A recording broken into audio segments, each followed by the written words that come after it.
Welcome back, I am Captain Xavier, and today I'm going to be building a Slingfire. Going to be upgrading it and adding some cosmetic stuff. I was sent the barrel kit by a fan, and I've been looking forward to having something to put it in. Well, that's just irritating. And I was also then sent a brand new Slingfire by a fan, so that works out beautifully.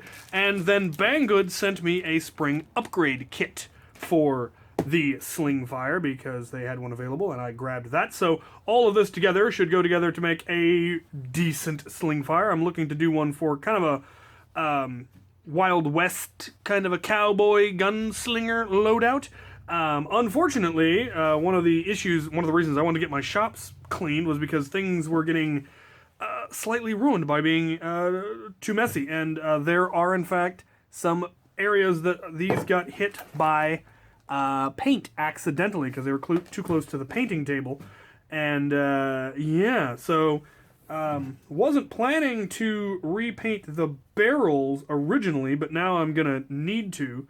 Or at least sand this down, and I don't know how clean I'll be able to do that, but we'll see what I can do about getting that cleaned up. I think this is unfortunately vinyl dye, so it's not going to come off easily. I already intended to paint the Slingfire, so that's not an issue, but I hadn't planned to paint the stock, so that being a little spritzed might not be enough of an issue for me to really care. We will see, but step one, I need to get this taken apart so that I can remove whatever internals I don't want, locks and so forth, and then get it painted.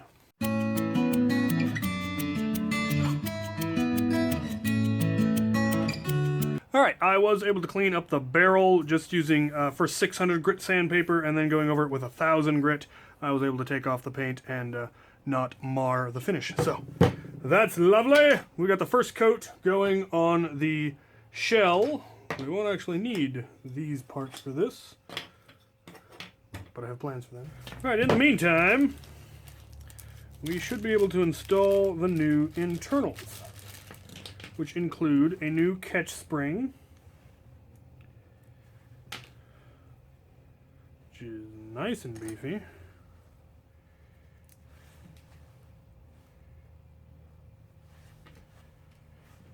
A new O-ring, and I assume this is a plunger dead space filler.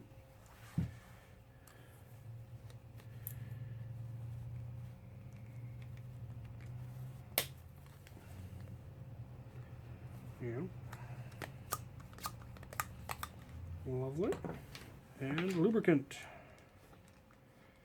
You never have too much of that. And a new spring.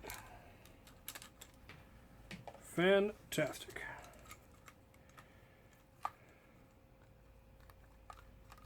Alright. That's the internals upgraded. Alright. Added orange E-tape to the tip of the barrels so that they are now at least not as scary looking. Might paint it later, but I thought I'd just start with the E-tape just because I think it looks nice. Alright, well, the only thing it still really needs is detailing. I like to paint all of the screws and various other bits silver just to give it a little more definition.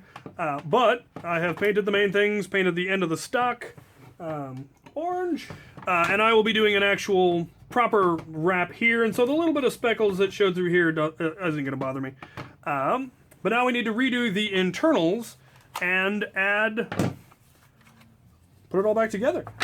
Now, this 3D printed kit is super duper cool.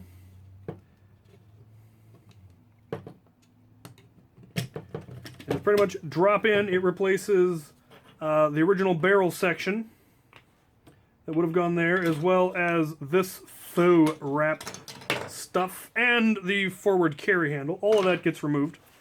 Ah, my bandage is wearing off. I stabbed myself with a screwdriver. Okay. Now I, of course, have to figure out how all of this actually goes in here.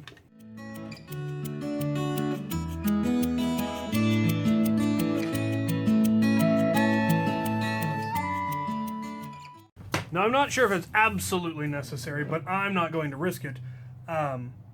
The clutch in the handle may not be able to take this heavy of a spring load, and then whenever you try to prime it, the clutch will give out, and it won't properly prime. And you could probably glue the clutch. I have opted to put in a screw going in from the outer housing down into the inner housing so it can't. And I put it in such a position that it shouldn't, I hope, interfere with any other part of the mechanism. We'll find out. All right. Well, it seems to work. Let's see if we can put a few darts through it. All right, it is done, and I think it looks fantastic. Got the detailing painted on there, just all of those screw heads and rivety looking things all done up in silver. The Nerf logo, of course. The little vents. I think it came out looking quite nice. It has a very satisfying prime and a very satisfying trigger pull. Every once in a while it gets a little sticky, and I'm not sure why precisely. The trigger gets really heavy or it actually locks and you have to reprime it. Luckily I've taken out the locks to allow that to be possible. And it hasn't resulted in double loading, which is interesting. I've also taken out the magazine release lock. See, there you go. There we go. So you can release the magazine whether it's loaded or not. Of course you can't. The bolt will still prevent it, but it means it's not quite as picky about you having that priming handle even a little bit forward. You can still get it to release now, whereas before you wouldn't be able to do that. So I definitely like that. Obviously the longer barrel is going to create all manner of barrel drag, but it does still shoot better than a stock one. So that spring is definitely a very nice upgrade, easy upgrade. I will have the link to it on Banggood's website down in the description, so if you happen to have a Slingfire that you've always wanted to make just a little bit better, that's how you can do it. If you didn't have the barrel, it would probably, of course, perform even better. Don't know how well you'd still be able to one-hand prime. I don't want to try it with this heavy barrel and the clutch taken out, so that's something you might look into. It'd probably still be able to. I had to lock the clutch, of course, but things that you can look into if you want to get it. But yeah, definitely a nice, simple upgrade. And I really like how this one came out. I've been wanting to do this for a while. Like I said, I want to do kind of a Wild West cowboy loadout, and this would be definitely the steampunky Winchester look that is quite nice. Probably also do a couple of hammer shots and a shotgun of some kind. Haven't decided on the shotgun. Somebody mentioned making a barrel break into give it slightly longer barrels and put a stock on it and get it to look a little bit more like a street sweeper. So I kind of like that idea. I may do that. I did upgrade, I believe I upgraded my Elite barrel break and was able to get some better performance out of it. So that might be a good candidate. Give it my paint job and slightly longer barrels and a stock. So stay tuned for that. If you have any questions, comments, concerns, suggestions, go ahead and put them in the comment section below. And as always, thank you for watching.